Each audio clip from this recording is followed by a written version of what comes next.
So hello students, it's Waseem sir here और आज हम लोग सीखने वाले हैं engineering mechanics subject. Engineering mechanics subject जो कि इंजीनियरिंग के फर्स्ट ईयर में होता है, जिसका आज हम लोग स्टार्ट करने वाले हैं chapter number 2 that is equilibrium, है ना। सो इक्विलिब्रियम में आज हम लोग सीखेंगे लैमिस थ्योरम। लैमिस थ्योरम क्या होता है ये सीखेंगे और लैमिस थ्योरम के ऊपर बेस्ड प्रॉब्लम नंबर 1 भी आज हम लोग यहाँ पे सॉल्व करने वाले हैं। ओके, तो सबसे पहले लैमिस थ्योरम क्या है इसका स्टेटमेंट पढ़ लेता हूँ। यहाँ पे देखो क्या बोल रहा है। Three forces acting at a point are in equilibrium. Three forces acting at a point are in equilibrium. Then each force is proportional to the sine of the angle between the other two forces. है ना। तो Lami's theorem क्या बोलता है? Simple देखो, अभी यहाँ देखो मैं समझाता हूँ आपको लैमिस थ्योरम क्या होता है। अगर तीन फोर्सेस, सब में पहली बात ये समझ लो कि Lami's theorem is applied only for three forces. सिर्फ तीन फोर्सेस के लिए अप्लाई हो सकता है। दो फोर्स या चार फोर्सेस या फाइव फोर्सेस के सिस्टम में हम लोग लैमिस थ्योरम को अप्लाई नहीं कर सकते। उसके लिए हम लोग को अलग तरीके से प्रॉब्लम सॉल्व करना पड़ता है, वो आगे हम देखेंगे। अभी देखो, सबसे पहले अगर तीन फोर्सेस रहेंगे तभी लैमिस थ्योरम अप्लाई होगा, और तीनों फोर्सेस कैसे चाहिए? इक्विलिब्रियम में चाहिए। तीनों के तीनों फोर्सेस इक्विलिब्रियम में है, तीन फोर्सेस है। तो अब यहाँ पे जो अननोन फोर्सेस है उनके वैल्यूज हम लोग फाइंड आउट कर सकते हैं। कैसे फाइंड आउट कर सकते हैं? तो सबसे पहले क्या पता होना चाहिए हम लोग को? तीनों फोर्सेस के बीच का एंगल। जैसे कि अभी देखो यहाँ पे फोर्सेस है P, Q और R। सो Q और R के बीच का एंगल है अल्फा, P और R के बीच का एंगल है बीटा, और P और Q के बीच का एंगल है गामा, है ना। सो अल्फा बीटा गामा तीनों एंगल आप लोग को पता है। ये हम लोग को पता होंगे तो हम लोग क्या बोलेंगे कि ये जो P फोर्स है, P force P upon the sine of angle between the other two forces, है ना। P force divide by simply क्या लिखना है? P force divide by the sine of the angle between the other two forces. ये other two forces है, इनके बीच का angle कितना है? अल्फा है। तो P upon sine of alpha ये किसके बराबर रहेगा? ये बराबर रहेगा Q अपॉन, Q को छोड़ देंगे तो कौन सा बचा? P और R। P और R के बीच का एंगल कितना है? बीटा। तो ये बराबर रहेगा Q upon sine of beta. Same way ये और किसके बराबर रहेगा? R अपॉन क्या लिखेंगे हम लोग? R को छोड़ देंगे तो P और Q के बीच का एंगल कितना है? गामा है। So R upon sine of gamma, है ना। So this is the Lami's theorem. Lami's theorem क्या बोलता है? Three forces are in equilibrium, then each force is proportional to the sine of the angle between the other two forces, है ना। ये इसका statement है, पक्का याद रखना, है ना। ठीक है, समझ में आया क्या होता है लैमिस थ्योरम। अब बढ़ते हैं हमारे प्रॉब्लम की तरफ। प्रॉब्लम नंबर 1, जिसमें हम लोग को ये डायग्राम हम लोग को दिया हुआ है, डायग्राम गिवन है। प्रॉब्लम का स्टेटमेंट एकदम सिंपल है। Find the tension in the each rope as shown in figure, है ना। तो यहाँ पे डायग्राम हम लोग को दिया हुआ है। ये दो फिक्स पॉइंट है, A और B, ये फिक्स पॉइंट है, और ये जो ये रोप है AC BC और ये C से ये सारा रोप है, और यहाँ पे 100 kg का लोड हम लोगों ने लगाया हुआ है। तो इस 100 kg के लोड का सारा जो टेंशन है इन दो रोप्स पे आ रहा है ना। तो हम लोग को क्या करना है? इस रोप में और इस रोप में जो टेंशन क्रिएट हो रहा है वो टेंशन हम लोग को यहाँ पे फाइंड आउट करना है ना। तो अब देखो, जब भी कोई टेंसाइल फोर्स होता है, दो चीजें पक्की याद रखना। जो भी टेंसाइल फोर्स होता है, टेंशन निकालना है किसी भी रोप का, किसी भी स्ट्रिंग का टेंशन निकालना है, तो टेंसाइल फोर्स कभी भी कैसा होता है? अवे फ्रॉम द पॉइंट होता है ना। ये हमारा पॉइंट है, तो पॉइंट से इसका डायरेक्शन कैसा रहेगा? बाहर की तरफ रहेगा, अवे फ्रॉम द पॉइंट रहेगा। इस रोप का टेंशन, अब इस रोप का टेंशन इसको नाम दे देंगे हम लोग TA बोला, TAC बोल सकते हो, ठीक है। सेम वे यहाँ वाले जो रोप का टेंशन है, B की तरफ जो रोप का टेंशन आएगा वो कैसे रहेगा? इस डायरेक्शन में रहेगा, आउटवर्ड रहेगा। टेंशन हमेशा आउटवर्ड होता है, और जो भी रिएक्शन आएगा, रिएक्टिव फोर्स या रिएक्शन फोर्स आएगा, वो हमेशा कैसे रहता है? पॉइंट की तरफ रहता है। उसका डायरेक्शन हमेशा पॉइंट की तरफ रहेगा, और टेंशन का डायरेक्शन हमेशा पॉइंट से बाहर की तरफ होता है, आउटवर्ड। इसको नाम दे देंगे हम लोग TB या TBC बोल सकते हो। तो ये दो टेंशन हम लोग को यहाँ पे फाइंड आउट करना है। और यहाँ पे कितना टेंशन है? यहाँ पे टेंशन है, जितना लोड है उतना इस स्ट्रिंग पे टेंशन रहेगा। तो यहाँ का फोर्स कितना है? यहाँ का फोर्स इक्वल्स टू है 100 kg। अभी 100 kg हम लोग को मास दिया है, तो सब में पहले इस मास को वेट में कन्वर्ट कर लेते हैं। वेट इज इक्वल टू क्या होता है? m into g। सो m कितना दिया है? मास दिया हम लोग को 100, और g कितना है? 9.81। तो ये कितना आ जाएगा? हम लोग को मिल जाएगा 98,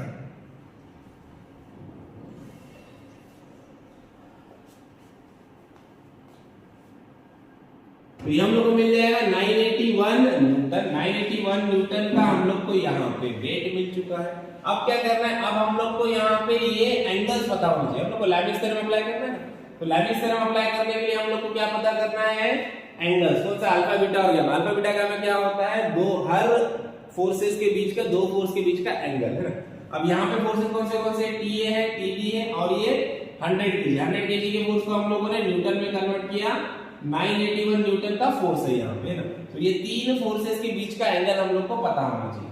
मतलब जैसे कि ये वाला एंगल देखो, अब ये वाला फोर्स और ये वाला फोर्स, डब्ल्यू और इस फोर्स के बीच का एंगल हम लोग को पता होना चाहिए।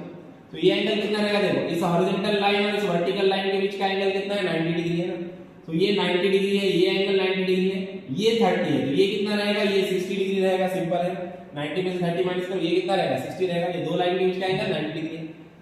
तो ये दो फोर्सेस के बीच का एंगल हम लोग को मिल गया कितना है, 60 डिग्री है। वैसे ही अब देखो ये वाला एंगल कितना है, ये एक हॉरिजॉन्टल लाइन है, एक वर्टिकल लाइन है, तो इनके बीच का एंगल कितना रहेगा, ये रहेगा 90 डिग्री। अब ये वाला फोर्स TA और W, ये दोनों के बीच का एंगल हम लोग को पता करना है, इतना एंगल ये पूरा है ना। ये पूरा एंगल पता करने के लिए हम लोग को ये वाला एंगल पता होना चाहिए। अगर ये पता हो गया तो इसको ऐड करेंगे 90 डिग्री में, तो हम लोग को ये दो फोर्स के बीच का एंगल मिल जाएगा, है कि नहीं। तो सबसे पहले क्या करेंगे, इस वाले फोर्स, इस वाले एंगल को हम लोग को पता करना है। ये एंगल और ये एंगल कैसा है, सेम है, ये भी थीटा और ये भी थीटा है ना। तो यहाँ पे ट्रायंगल दिया है, इससे हम लोग को ये एंगल पता चल जाएगा, क्या है 4/3 है ना। तो यहाँ पे हम लोग क्या कर सकते हैं, अपोजिट साइड और एडजेसेंट साइड है ना। तो यहाँ पे हम लोग लिखेंगे, इस वाले ट्रायंगल को हम लोग अलग से ड्रॉ कर लेंगे इधर, देखो इस वाले ट्रायंगल को हम लोग अलग से ड्रॉ कर लेंगे। ये वाला थीटा हम लोग को निकालना है, ये है 3 और ये है 4। तो क्या होगा, theta is equal to opposite by adjacent, क्या होता है tan थीटा। तो tan theta is equal to opposite कितना है 4 और एडजेसेंट है हमारा 3। तो देखो थीटा इज इक्वल टू क्या हो जाएगा, tan इनवर्स ऑफ 4/3। तो यहां से हम लोग को इस थीटा का वैल्यू मिल जाएगा 53.13 डिग्री है ना। तो ये वाला एंगल मिल गया अपने को 53.13 डिग्री है ना। तो ये वाला एंगल मिला है हम लोग को। इस 3 को मैं यहां से रफ कर देता हूं, इसकी जरूरत नहीं है अभी हम लोग को। तो यहां पे ये वाला एंगल मिला है 53.13 डिग्री।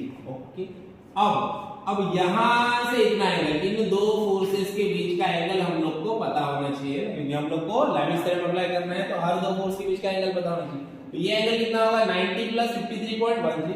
तो ये एंगल कितना हो जाएगा, 143.13। दोनों एंगल को ऐड कर दिया हम लोग, 143.13 डिग्री है ना। ये वाला एंगल मिल गया। ये दो फोर्स के बीच का एंगल मिला, ये दो फोर्स के बीच का एंगल मिला। अब हम लोग को क्या चाहिए, हम लोग को ये और ये फोर्स के बीच का एंगल चाहिए ना। ये और ये फोर्स के बीच का एंगल चाहिए, तो इसके लिए हम लोग क्या करेंगे, इसके लिए हम लोग सिंपल इस वाले लाइन को थोड़ा सा एक्सटेंड कर लेंगे ऐसे है ना। अब हम लोग सब में पहले हम लोग को पता है ये वाला एंगल कितना है, ये है 90 डिग्री, ये 90 प्लस 30 हो गया। अब ये वाला एंगल अगर हम लोग को पता चल गया, तो तीनों को ऐड कर दो तो एंगल मिल जाएगा।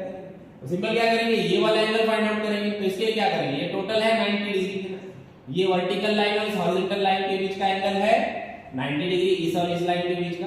अगर 90 में से 53.13 माइनस कर देंगे तो ये वाला एंगल मिल जाएगा। तो ये वाला एंगल 90 में से 53.13 माइनस करेंगे तो हम लोग को मिलेगा 36.86 डिग्री है ना। ये कितना मिलेगा, 36.86 डिग्री है ना। तो अब देखो ये 36.86, ये 90 प्लस ये 30, ये तीनों को ऐड कर देना है। देखो तो 30 30 60 प्लस 90 क्या हो जाएगा, 150 है ना। तो ये कितना आ जाएगा, ये दो फोर्सेस के बीच का एंगल है ना।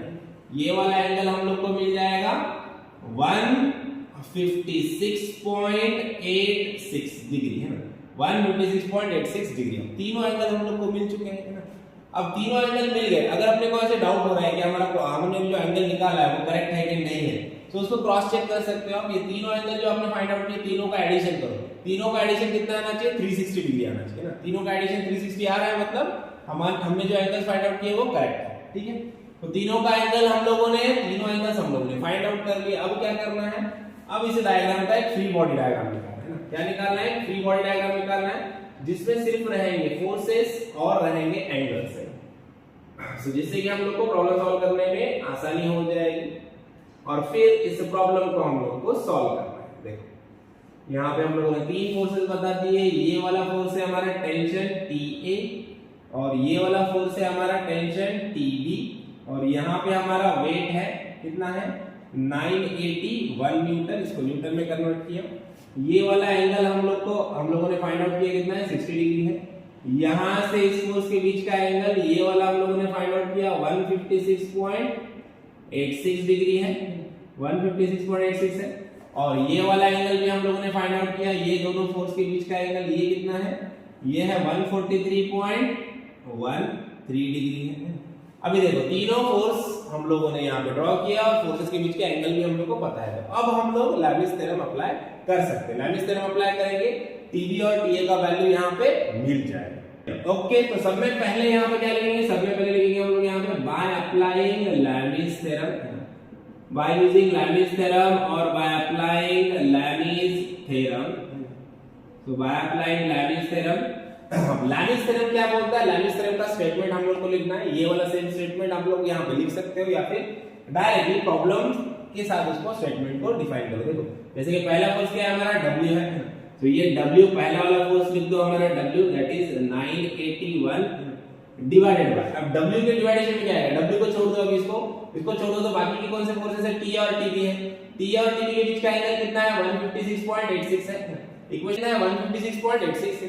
तो नीचे क्या लिखेंगे हम लोग, नीचे लिखेंगे sine of 156.86 degree, okay, is equal to W हो गया, W के बाद कोई भी फोर्स ले लो, TB ले लिया हमने, TB है ना, तो यहां पे हम लोग लिखेंगे ऊपर TB डिवाइडेड बाय, अब TB को छोड़ देंगे हम लोग, तो W और TA के बीच का एंगल कितना है 143.13 है, 143.13, तो यहां पे क्या लिखेंगे हम लोग, साइन ऑफ 143.13, ओके। अब इसके बाद नेक्स्ट वाला फोर्स कौन सा बचा है, TA, तो यहां पे लिखेंगे हम लोग TA डिवाइडेड बाय, अब TA के नीचे क्या लिखोगे, TA को छोड़ दो, तो बचा क्या अपना W और TB, कितना एंगल दोनों के बीच का 60 डिग्री है, तो यहां पे हम लोग लिखेंगे साइन ऑफ 60, तो यहां पे हम लोग लिख देंगे साइन ऑफ 60, ओके।